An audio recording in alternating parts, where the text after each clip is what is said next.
Hello everyone, চলে এলাম আরও একটা নতুন ভিডিও নিয়ে। এখন এই ভিডিওতে ডেফিনেটলি আমরা প্রজাপতি 2 day 1 box office collection prediction করবার চেষ্টা করব। হ্যাঁ, প্রেডিকশনটা অবশ্যই বলতে হবে, কারণ এটা আমার ধারণা যে অ্যামাউন্টটা আমি বলবো। এক্স্যাক্ট কত টাকার ব্যবসা হয়েছে সেটা তো প্রোডাকশন হাউসের কাছে সবচেয়ে বেশি আপডেটটা থাকবে।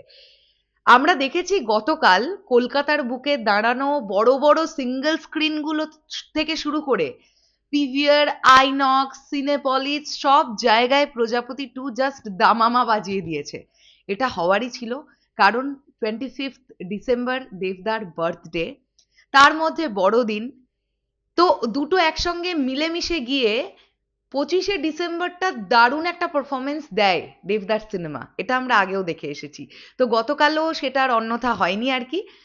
অশোকা থেকে শুরু করে মিনার, প্রাচী, বসুশ্রী, মানে কোনখানকার কথা বলবো, মেনকা, সব জায়গায় হাউসফুল দেখেছে কালকে প্রজাপতি 2, সব জায়গায়। এছাড়া আরো প্রচুর প্রচুর প্রচুর মোট 175টা প্লাস অলমোস্ট ফুল হাউসফুল ছিল গতকাল।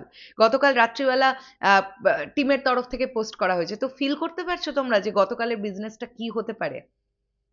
আমার প্রেডিকশন, এবারে আবারও বলি, আমার প্রেডিকশন ডে 1 প্রজাপতি 2 এর গ্রস কালেকশন হয়েছে 1,20,00,000 থেকে 1,30,00,000 টাকা। এটা গ্রস কালেকশন হয়েছে গতকালের ডেটে।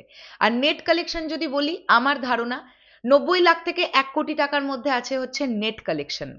তার মানে নেট 1 ক্রোরের ওপেনিং নিয়েছে প্রজাপতি 2, যেটা দারুণ একটা ব্যাপার। আবারও ওয়ার্ক করে গেল দেবদা এবং মিঠুনদার জুটি। আর আমি বিভিন্ন রিভিউজ গুলো দেখছিলাম, স্পেশালি দেখুন যারা ক্রিটিক্স তাদের কথা আলাদা, আম জনতা কি বলছে সেটা বেশি জরুরি।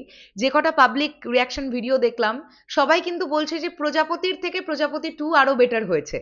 তাহলে প্রজাপতি যদি ওই ব্যবসা দিতে পারে, তাহলে ফিল করুন প্রজাপতি 2 কি ব্যবসা দিতে পারে। দর্শকের ম্যাক্সিমাম দর্শকের প্রজাপতির থেকেও প্রজাপতি 2 বেশি ভাল লাগছে। তো এই তো সবেমাত্র শুরু হলো প্রজাপতি 2 এর দৌড়। এখন এই দৌড় বহুদিন চলবে, বহুদিন। তো প্রথম দিনই যদি 1 কোটি টাকার একটা নেট ওপেনিং নেয়, তাহলে এর সিনেমা ব্লকবাস্টার হওয়া থেকে কেউ আটকাতেই পারছে না। আমরা এর পরবর্তী ভিডিওতে আজকে ডে 2 অ্যাডভান্স বুকিং রিপোর্ট নিয়ে কথা বলবো ডেফিনেটলি, সকালের নিরিখে কিরকম কি বুকিং হচ্ছে না হচ্ছে। তবে আমি এক ঝলক বুক মাই শো যা দেখলাম, আজকেও দারুণ পারফরমেন্স দিতে চলেছে প্রজাপতি 2।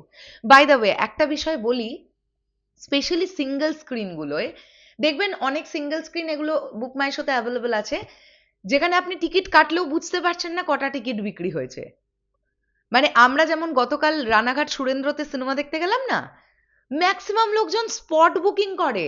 এরকম পশ্চিমবাংলায় অনেক সিঙ্গেল স্ক্রিন আছে যেখানে লোকজন গিয়ে টিকিট কেটে সিনেমা দেখতে ঢোকে।